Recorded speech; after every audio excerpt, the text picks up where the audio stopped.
Agnes Mo buka suara mengenai kasus royalti yang menimpanya. Agnes Mo angkat bicara soal kasus royalti itu di podcast Deddy Corbuzier. Agnes Mo menjelaskan pandangannya soal mekanisme hukum dan kasus royalti yang menimpanya. Soal kasus royalti, Agnes Mo tidak menganggap pencipta lagu tidak layak menerima royalti. Menurutnya, ada mekanisme yang harus dipahami secara jelas terkait perizinan dan pembayaran royalti. Agnes Mo menyinggung soal dukungan dari beberapa musisi yang membela dirinya. Menurutnya, para musisi itu tidak membela dirinya, melainkan membela undang-undang yang berlaku. Agnes Mo juga menyinggung soal sindiran Ahmad Dhani kepada dirinya terkait undang-undang hak cipta. Seperti diketahui, Ahmad Dhani sempat melontarkan sindiran pada musisi yang membela Agnes Mo. Dalam postingannya, Ahmad Dhani sempat menyentil musisi Marcel Siahaan yang berpendapat Agnes Mo tidak semestinya digugat hingga divonis denda 1,5 miliar rupiah. Tidak hanya itu, Ahmad Dhani juga menyindir soal penyanyi yang tidak minta izin ke pencipta lagu asli. Seperti diketahui, Agnes Mo digugat soal pelanggaran hak cipta oleh Ari Bias. Agnes Mo dinyatakan bersalah melanggar undang-undang hak cipta berdasarkan putusan Majelis Hakim Pengadilan Negeri Niaga Jakarta Pusat pada 30 Januari 2025. Buntut dari hal itu, Agnes Mo harus membayar denda senilai 1,5 miliar rupiah.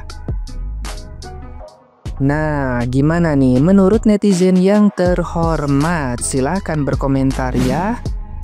Nyanyi tanah air Agnes Mo yang saat ini sedang berkarir di Amerika Serikat dinyatakan bersalah dalam putusan Majelis Hakim Pengadilan Negeri Niaga Jakarta Pusat tanggal 30 Januari 2025. Agnes Mo dinyatakan bersalah karena terbukti telah melanggar Undang-Undang Hak Cipta, di mana ia menyanyikan lagu berjudul Bilang Saja di 3 konser yang berbeda tanpa seizin dari pencipta lagunya, Ari Bias. Ia juga tidak membayarkan royalti kepada pencipta lagunya. Maka dari itu, pelantun lagu Matahariku ini diwajibkan membayar denda kepada sang pencipta lagu Ari Bias sebesar 1,5 miliar rupiah. Semoga kasus Agnes Mo ini menjadi pelajaran ya bagi para musisi-musisi Indonesia lainnya agar lebih menghargai para pencipta lagu. Agnes Mo akhirnya mendatangi Menteri Hukum untuk berkonsultasi terkait kasus hukumnya dengan Ari Bias. Banyak yang bertanya nih, kenapa sih gugatan ini bisa dikabulkan oleh hakim? Mari kita bedah pasal yang dikenakan kepada Agnes berdasarkan amar putusan. Dalam amar putusan hakim, Agnes Mo dinyatakan telah melanggar pasal 9 ayat 2 dan ayat 3 Undang-Undang Hak Cipta nomor 28 tahun 2014. Mari kita lihat bunyi pasal. Pasal 9 ayat 2 menyatakan bahwa setiap orang yang melaksanakan hak ekonomi sebagaimana dimaksud pada ayat 1 wajib mendapatkan izin dari pencipta atau pemegang hak cipta. Kemudian di dalam pasal 9 ayat 3 menyatakan bahwa setiap orang yang tanpa izin pencipta atau pemegang hak cipta dilarang melakukan penggandaan dan atau penggunaan secara komersial ciptaan. Jadi dasar hukumnya adalah hak ekonomi pencipta lagu ya guys. Ari Bias menggugat karena merasa selama bertahun-tahun lagu ciptaannya digunakan secara komersial dalam performanya Agnes Mo, tapi dia tidak mendapatkan royalti. Sekarang pertanyaannya, kenapa ya hakim memenangkan Ari Bias? Nah, menurut hemat saya guys, ada beberapa kemungkinan.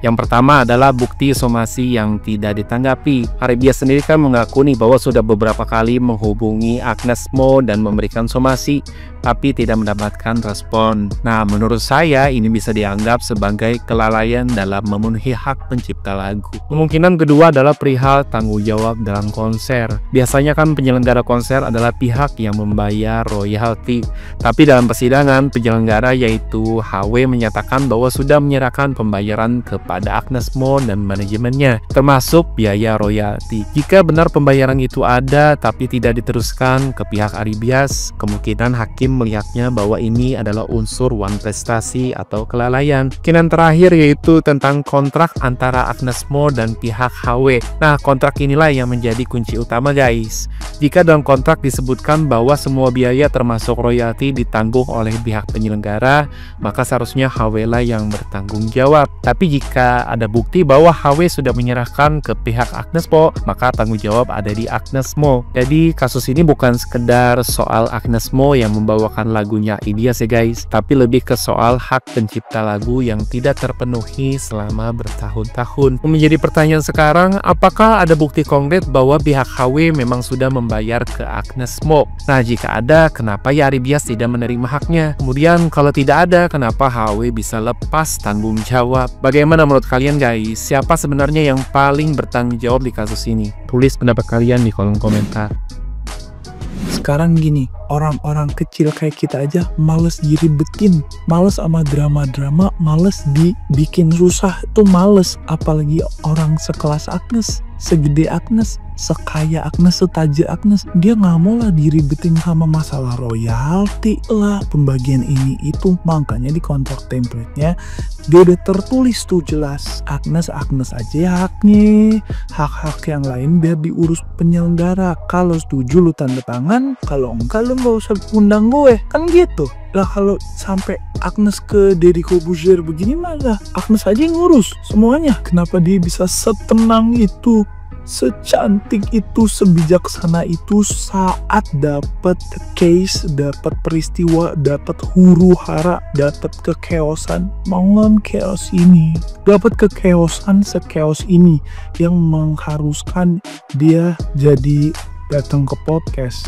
yang boro-boro. Kita tahu Agnes nggak suka ngelakuin hal-hal yang nggak terlalu penting buat dia, which is ngobrol sana sini ke semua podcast. Oke, gue mau menyimpulkan aja. Yang Agnes highlight di sini adalah bukan soal dia kontrak sama penulis lagu yang memperjuangkan haknya, bukan sama sekali.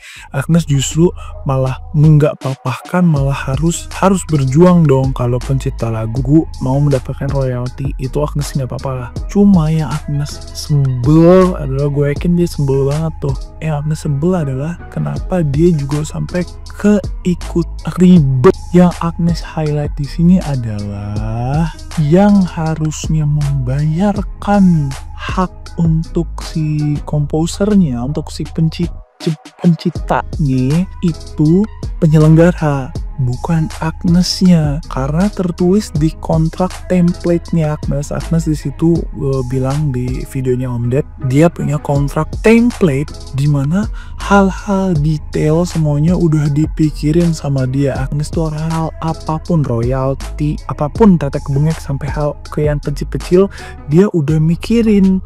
Makanya dia tulis di kontraknya, di luar dari honor dia manggung, honor dancer dan segala macam, itu di luar dari Agnes, which is harusnya ditanggung di penyelenggara, tanda tangan tuh kontraknya enggak. Nah, yang Agnes masalahin adalah kok belum dibayar. Si Agnes ternyata kontak nih sama si penyelenggaranya, hey, reached out, kenapa ini belum dibayar sampai 6 atau 7 kali, dan aku nggak tahu, kayaknya nggak ada jawaban atau gimana. Sekarang gini, orang-orang kecil kayak kita aja males diribetin, males sama drama-drama, males dibikin susah tuh males, apalagi orang sekelas Agnes, segede Agnes, sekaya Agnes, setajir Agnes. Dia nggak mau lah diribetin sama masalah royalti lah, pembagian ini itu. Makanya di kontrak template-nya dia udah tertulis tuh jelas, Agnes aja haknya, hak-hak yang lain biar diurus penyelenggara. Kalau setuju lu tanda tangan, kalau enggak lu nggak usah undang gue, kan gitu lah. Kalau sampai Agnes ke Deddy Corbuzier begini malah Agnes aja yang ngurus semuanya. Orang Agnes aja udah menyerahkan detail-detail yang mana yang harus dia urus, detail-detail mana yang bukan urusan dia, which is maksudnya diurus sama penyelenggaranya. Udah ada di kontrak, maksudnya Agnes mau memperjuangkan itu, teman-teman, bukan Agnes versus Ahmad Dhani, Agnes versus siapa? Enggak. Tapi itu lumayan parah sih plot twistnya. Thank you Agnes for speaking up. Thank you so much. Jadi membuka mata kita bahwa social media itu bener-bener sick, bener-bener nggak 100% valid, bener-bener nggak mudah untuk kita telan mentah-mentah apa yang ada di social media. Thank you Agnes, keep up the good work and make your dreams come true. Semangat.